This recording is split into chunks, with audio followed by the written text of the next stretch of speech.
Hi everyone, ये हमारे सामान्य ज्ञान सीरीज़ का दूसरा क्लास है। पहला क्लास ऑलरेडी हमने कर लिया है। अगर आपने उसको नहीं देखा है तो आप उसे भी देख सकते हैं। डिस्क्रिप्शन में लिंक आपको मिल जाएगा।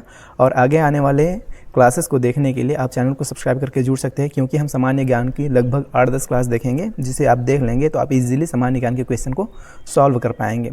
तो चलिए हम दूसरा क्लास शुरुआत करते हैं, जिसमें दिया गया है राष्ट्रपति पद की अहर्ताएँ, क्वालिफिकेशंस, जो किसके अंडर आता है? अनुच्छेद 58 में इसका बात हुआ है। तो कौन कौन सी योग्यताएं होनी चाहिए? भारत का नागरिक होना चाहिए और न्यूनतम कम से कम 35 वर्ष की आयु होना चाहिए। उसके बाद लोकसभा का निर्वाचित सदस्य निर्वाचित होने की योग्यता, मतलब लोकसभा का सदस्य निर्वाचित होने की योग्यता होनी चाहिए। उसके बाद किसी लाभ के पद पर नहीं होना चाहिए।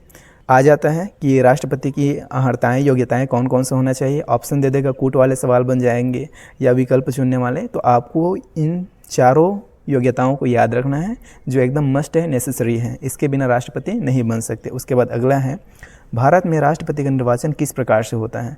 तो ये कैसे होता है? अप्रत्यक्ष मतदान से, आनुपातिक प्रतिनिधित्व से, एकल संक्रमणीय मत पद्धति द्वारा। अगला है, भारत के राष्ट्रपति के चुनाव में मतदान कौन करता है? तो कौन करता है? राज्यसभा, लोकसभा और राज्यों व केंद्र शासित प्रदेशों की विधानसभाओं के निर्वाचित सदस्य, इलेक्टेड मेंबर्स ओनली, याद रखेंगे। उसके बाद अगला देखते हैं, नागरहोल राष्ट्रीय उद्यान कर्नाटक का परिवर्तित नाम क्या है? इसका नाम क्या है? राजीव गांधी राष्ट्रीय उद्यान, याद रखेंगे। उसके बाद नौकरेक जयमंडली क्षेत्र किस राज्य में अवस्थित है? तो ये कहाँ है? मेघालय में। भारत का प्रथम राष्ट्रीय उद्यान, फर्स्ट नेशनल पार्क, कौन सा है? सबको पता होगा, जिम कॉर्बेट राष्ट्रीय उद्यान, उत्तराखंड। अगर नहीं पता है तो इसे आप मार्क करके रखेंगे। कई बार इससे सवाल बन चुका है, मल्टीपल एग्ज़ाम्स में ये सवाल आ चुका है, टीचिंग एग्ज़ाम्स में तो कई बार आ चुका है। उसके बाद अगला है, रणथंभौर वन्य विहार या वन्य जीव विहार किस राज्य में स्थित है? ये कहाँ है? राजस्थान में। इसको भी आप याद रखेंगे। भारत का सबसे बड़ा वनस्पति उद्यान, बोटेनिकल गार्डन, कहाँ पे स्थित है? तो ये कहाँ है? कोलकाता में। इसे भी आप याद रखेंगे। काजीरंगा राष्ट्रीय उद्यान असम किसके लिए प्रसिद्ध है? ये किसके लिए प्रसिद्ध है? एक सींग वाले गैंडे के लिए। इसे भी आप याद रखेंगे। सवाल ऐसे भी पूछा जा सकता है कि एक सींग वाले गैंडे के लिए कौन सा उद्यान प्रसिद्ध है? 4 ऑप्शन रहेगा तो वहाँ पे आपको छांटना पड़ेगा काजीरंगा राष्ट्रीय उद्यान। उसके बाद अगला है, ट्रांजिस्टर बनाने के लिए सर्वाधिक प्रयुक्त पदार्थ कौन सा है? सबको पता होना चाहिए। किससे बनता है ये? सिलिकॉन से, जो एक अर्धचालक है। उसके बाद अगला है, अर्धचालक में अशुद्धियाँ मिश्रित करने की प्रक्रिया क्या कहलाती है? डोपिंग कहलाती है। तो 10वीं का क्वेश्चन है, जो हर बार एग्जाम में पूछा जाता है 10वीं 10th क्लास में बोर्ड द्वारा। ठीक है, इसे आप याद रखेंगे, डोपिंग। हैलोजन लैम्प का तंतु किस मिश्र धातु से निर्मित होता है? तो ये बना होता है किसे? टंगस्टन और सोडियम से। जलते हुए विद्युत बल्ब के तंतु का तापमान कितना होता है? तो ये कितना होता है? 2000 सेंटीग्रेड से 2500 सेंटीग्रेड। इसे भी आप याद रखेंगे, एकदम फैक्ट वाला क्वेश्चन है। विद्युत बल्ब का तंतु किस धातु से निर्मित होता है? तो ये किससे बना होता है? सिर्फ टंगस्टन से, याद रखेंगे। मोस्ट इंपॉर्टेंट क्वेश्चन है। हैलोजन लैम्प पूछे तो टंगस्टन और सोडियम, विद्युत बल्ब पूछे तो ओनली टंगस्टन। उसके बाद आगे देखते हैं, भारत का सबसे बड़ा वनस्पति उद्यान, बोटेनिकल गार्डन, कहाँ स्थित है? तो ये कहाँ स्थित है? कोलकाता में। काजीरंगा राष्ट्रीय उद्यान असम किसके लिए प्रसिद्ध है? एक सींग वाले गैंडे के लिए।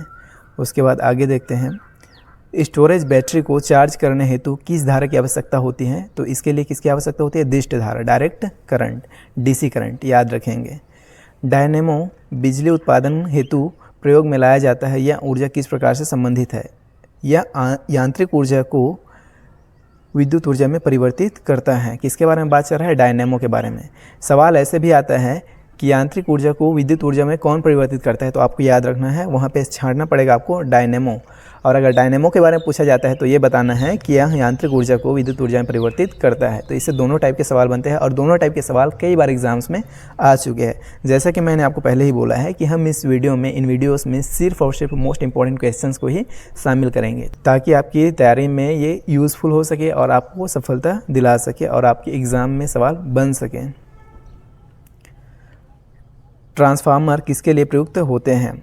तो विद्युत धारा के वोल्टेज को नियंत्रित करने के लिए। ये तो सबको पता होना ही चाहिए।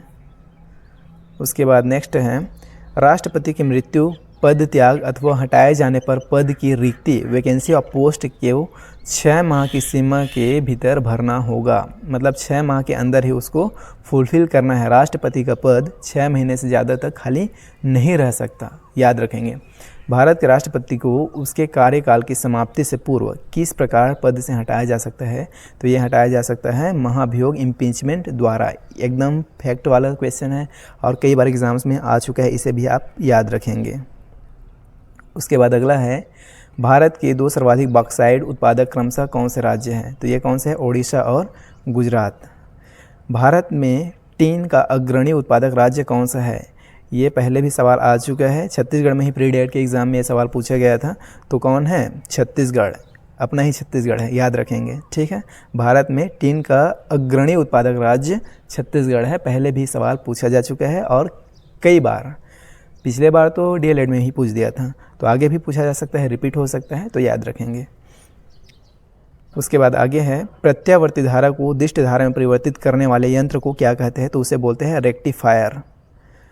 ये सवाल भी दोनों तरह से पूछा जा सकता है कि रेक्टिफायर का यूज़ क्या है या रेक्टिफायर यंत्र का क्या काम है। तो आपको बताना पड़ेगा कि प्रत्यावर्ती धारा को दिष्ट धारा में बदलते हैं, और ऐसा पूछ दे कि प्रत्यावर्ती धारा को दिष्ट धारा में कौन परिवर्तित करता है? तो रेक्टिफायर। दोनों तरह से याद रखना है। विद्युत बल्ब के भीतर कौन सी गैस भरी होती है? तो उसके अंदर होती है आर्गन, AR। किसी व्यक्ति का पूरा प्रतिबिंब देखने के लिए एक समतल दर्पण प्लेन मिरर की न्यूनतम ऊंचाई कितनी होनी चाहिए? तो व्यक्ति की ऊंचाई की आधी होनी चाहिए, कम से कम न्यूनतम, तब हम उस व्यक्ति को पूरा उस मिरर में देख सकते हैं।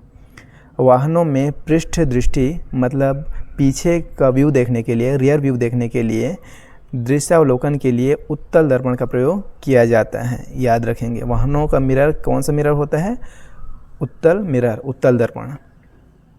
उसके बाद अगला है, किस फसल में नाइट्रोजन संचित करने की क्षमता सर्वाधिक होती है? तो ये होती है किसमें? दलहनी, जो दाल वाले पौधे हैं, जैसे मटर हो गया, सोयाबीन हो गया, चना हो गया, उड़द हो गया, याद रखेंगे। और नाइट्रोजन का स्थिरीकरण कौन करता है?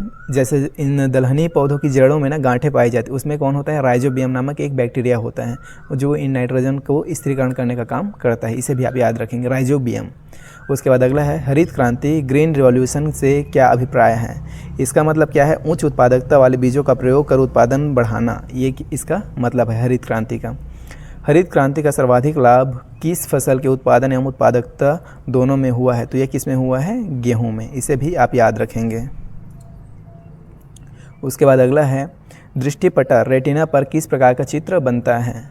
तो वह कैसा बनता है? वस्तु से छोटा बनता है और उल्टा बनता है, इसे भी आप याद रखेंगे, कई बार एग्जाम्स में पूछा जा चुका है। वायुमंडल में प्रकाश के प्रकीर्णन का प्रमुख कारण क्या है? तो इसका प्रमुख कारण है वायु में उपस्थित धूल के कण। अंतरिक्ष यात्री को आकाश का रंग कैसा दिखाई देता है? तो अंतरिक्ष यात्री को आकाश का रंग कैसा दिखाई देता है? काला, इसे भी याद रखेंगे। वहाँ पे टिक मत लगा देना कि नीला दिखाई देता है, ब्लू दिखाई देता है, जैसे हम लोगों को दिखाई देता है, वैसा नहीं है। जो अंतरिक्ष यात्री है उनको काला दिखाई देता है। उसके बाद आगे है, निकट दृष्टि दोष मायोपिया को दूर करने के लिए अवतल लेंस, कॉन्केव लेंस का उपयोग किया जाता है, इसे भी याद रखेंगे, कई बार इस पर सवाल आ चुका है। उसके बाद आगे है, लेंस की क्षमता की इकाई क्या है? तो इसका इकाई क्या होता है? डायोप्टर, इसे भी आप याद रखेंगे, कई बार एग्जाम्स में पूछा जा चुका है। तो इस तरह से हमने सामान्य ज्ञान के मोस्ट इम्पॉर्टेंट क्वेश्चन देखे। ये हमारे इस सीरीज़ का दूसरा क्लास था, इसके आगे भी क्लासेस आते रहेंगे, लगभग 8-10 क्लास हम करेंगे सामान्य ज्ञान का, जिसको अगर आप पूरा देख लेते हैं सामान्य ज्ञान से आने वाले सभी क्वेश्चंस को आप इजीली सॉल्व कर पाएंगे। उन क्लासेस को देखने के लिए आप चैनल को सब्सक्राइब करके जुड़ सकते हैं। अगर आपको वीडियो पसंद आ रहा है तो वीडियो को लाइक कर सकते हैं और अपने दोस्तों के साथ भी इसे शेयर कर दीजिए, ताकि वो लोग भी इसे देख पाए और अपने एग्ज़ाम में इसका फ़ायदा ले सकें। मैं आपसे मिलता हूँ नेक्स्ट वीडियो में, तब तक के लिए बाय।